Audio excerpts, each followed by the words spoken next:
years old. So yeah, a couple hundred. And it used to be the customs house of Charlestown. But to really explain how this building came to be and why it was important, I have to take you guys back even further than 248 years ago. I have to take you guys back over 300 years ago. Back when Charleston was called something else. Do you guys know what the city of Charleston used to be called? So many people today know the city as Charleston, but way back 300 years ago, the city was called Charlestown. That was the original name for the city. It was called Charlestown because we were an English colony. And at this point in time, 300 years ago, in the 1600s, there was a king of England.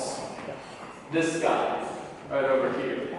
This portrait that you've probably seen. This man is in the knight's armor and the 80s rock star haircut. This right here is King Charles II of England. He is the Charles behind Charlestown. Now, originally, Charlestown was located in a place across the Ashley River. A place you guys might know today as Charlestown Landing. Now, Charlestown Landing was our original landing location, but that's not where the city would stay. There were actually a few problems that the settlers had at that original landing location. One of those problems was a big one. Yeah, we had to worry about the two great enemies of England at this time, the French and the Spanish, who were also making claims in America. And so Charlestown moved across the Ashley River in the year 1680, and they set up shop right here on this peninsula. So rice was one of our really big trade goods. In fact, it was so big we gave it a nickname, called it Carolina Gold. It was our #1 cash crop at this point in time. Now later on, cotton would take over, but early on in the early 1700s, rice is dominating our economy.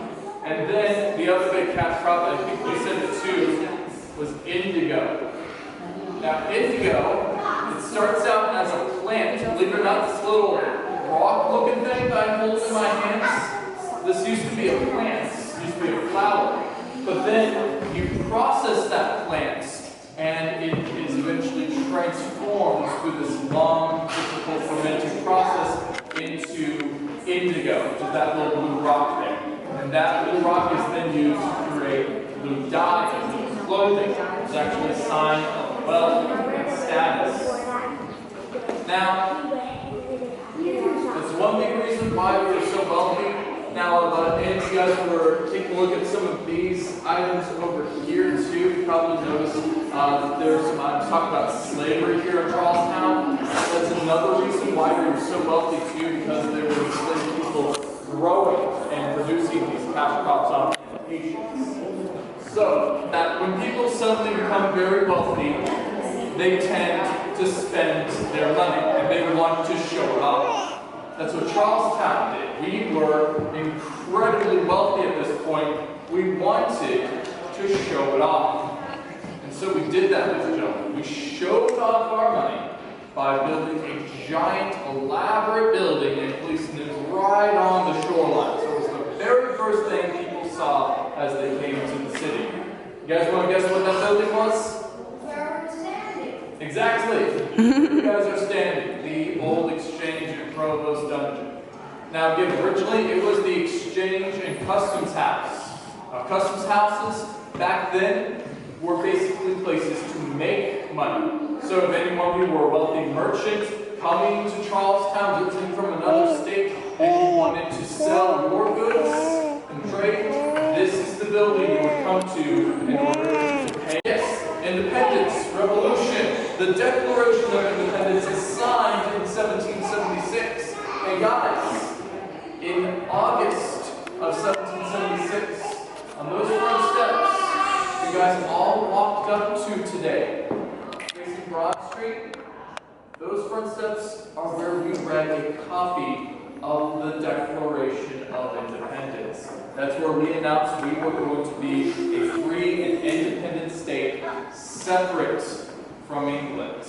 Now, also on those front steps, a couple of years after the American Revolution, in 1791, on those front steps, George Washington stood there and he watched as a parade in his honor marched down East Bay Street in celebration of the king. Now, so we've got indigo is here, and you can see how it was a delicate little flower, like what you see here, and then they're going to process it and they're going to turn it into an indigo cake. And that's going to turn your clothing a nice shade of blue. What is this? Yeah, what is that? Touch it and tell me what you think it is. I'll give you a hint. It comes from a plant. Honey, what is So this is what's called brewer's pitch. You use it to make things waterproof. Oh, cool. These are furs. So when the Indians were here, the Native Americans, we used to trade with them for guns and things like that, and they would treat us well. Hey. This is what your shirt is made of. This is cotton. So go ahead and feel this bit. Now pinch right there. Do you feel how there's something hard in it? Those are the seeds. You have to get rid of the seeds. Mommy's wedding bouquet was made out of cotton. Just short for the cotton engine to get rid of the seeds. It'll make it easier to process. Our girls. in this room, 1773, around the same time, this room is where Charlestown announced that it was done with tea, and that we were going to have a tea boycott, rebellion against England. Now, also in this room, 1774, this is where we chose our representatives for the Continental Congress. That Continental Congress ended up signing a very important document in 1776, the Declaration of Independence. Now, four of the men who signed the Declaration of Independence were from South Carolina and were basically chosen to be a part of that Continental Congress in this room. That is Thomas Hayward Jr. You guys actually will be seeing his house later. It's called the Hayward Washington House. That's the house George Washington stayed in when he came to Charleston in 1791. Over here, we have Thomas Lynch Jr., who was a commander for the Patriot cause at one point in time. This right here, this guy, you might recognize his last name. He is Arthur Middleton. Any of you guys ever been down to Middleton Plantation before? Been to Middleton Place, at least heard of it? Mm-hmm. Well, he is one of the Middletons of that plantation. And then this guy right here, this is Edward Rutledge. Edward Rutledge was actually the youngest person to sign the Declaration of Independence. Wow. He was 26 years old when he signed the Declaration of Independence. But this room, this is where George Washington came to party, where they had a St. Cecilia Society concert in this room. And there were over 400 people in attendance.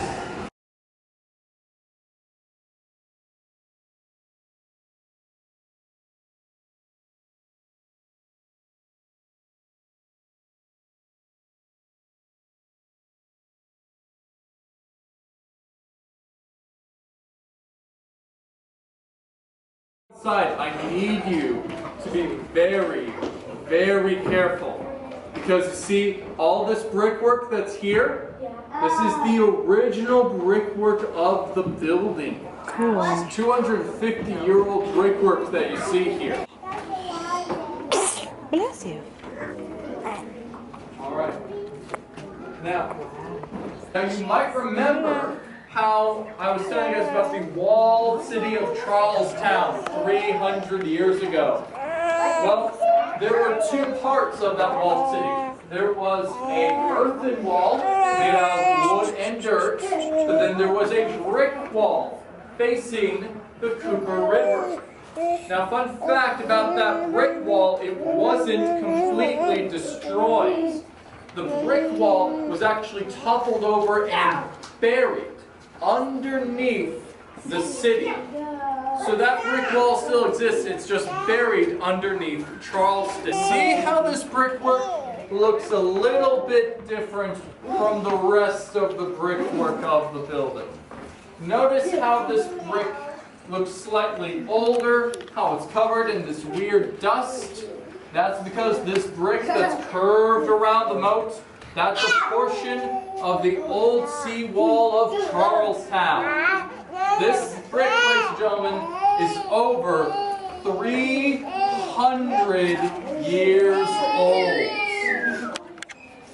This brick that surrounds us, although this brick is also quite old, it's only 250 years old at most. Only. That brick down there is over 300 years old. Yeah, a lot of you guys are wondering why there's water down there. Well guys, there's water down there because this is where the shoreline for Charlestown should naturally be. This is where the Cooper River should naturally come up to within the city. But throughout the years we used a series of landfills to push back the Cooper River. Even our building used to be waterfront property. It used to be right on the harbor. But this is very real water that seeps in from underground that used to be part of the Cooper River. Those stairs were actually put in the year 1815 after the American Revolution. And those used to be the stairs of the building. So instead of walking down those nice stairs that we went down today, we would have taken those stairs instead.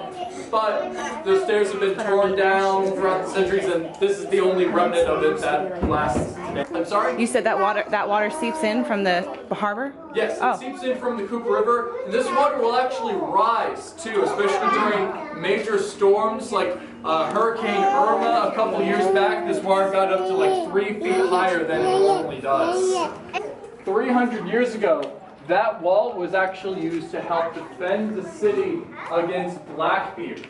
Yeah, 300 years ago, in the summer of 1718, Blackbeard came to Charlestown and he blockaded the fort. He took several hostages, and that wall was used to defend the city against the likes of Blackbeard. But we were able to negotiate with Blackbeard and pay him a ransom. And eventually, Blackbeard did release his hostages unharmed, after he robbed them, of course. As the years would go by, pirates like Blackbeard and threats like the French and the Spanish wouldn't be as big of a threat anymore. When the building was completed in 1771, the building was meant to be a custom center for trade. Over here, this is Gus. Now Gus, he would have been a tax collector. He's actually taking account of wares being stored in here, because this space originally was a cellar. It was meant to hold goods that were being traded upstairs. The space wasn't originally meant to imprison people. Not originally. However, as you guys will recall, 1776, the Declaration of Independence is signed.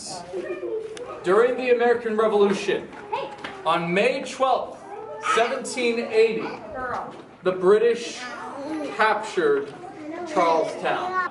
And they captured all of the patriots who were inside Charlestown. It was actually the largest surrender for the patriots during the American Revolution. And many of those patriots would soon find themselves imprisoned or banished from Charlestown.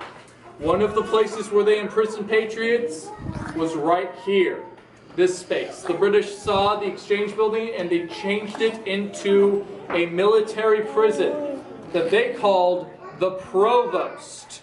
You guys probably saw that word coming in, the word provost.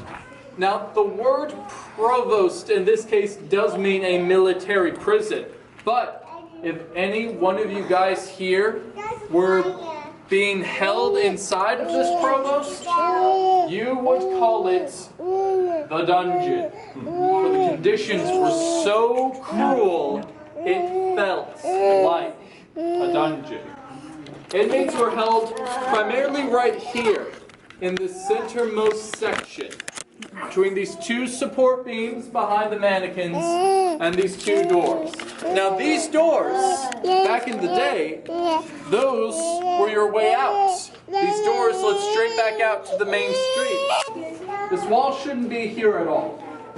Now, the wall was placed here before the British captured Charlestown. You see, the British were firing into the city. A lot of the gunfire and cannon fire was starting to get very close to where the powder magazine on Chalmers Street is located. Powder magazine filled with gunpowder. And that would cause a massive explosion if that happened. So they took all the gunpowder that was in the powder magazine and they buried it underneath the floor down there.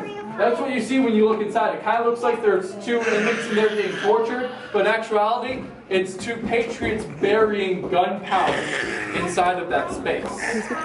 Now, so it's just manual labor, a close second to torture, but anyway.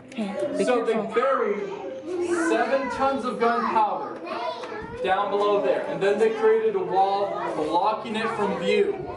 Now, even though the British were here, and they were using this space as a dungeon, and guess what, guys? Sorry about that, guys. Zeke was getting super fussy. I didn't want to make you listen to him scream, but basically the British had the original blueprints of the dungeon, but they never found the storeroom for some reason.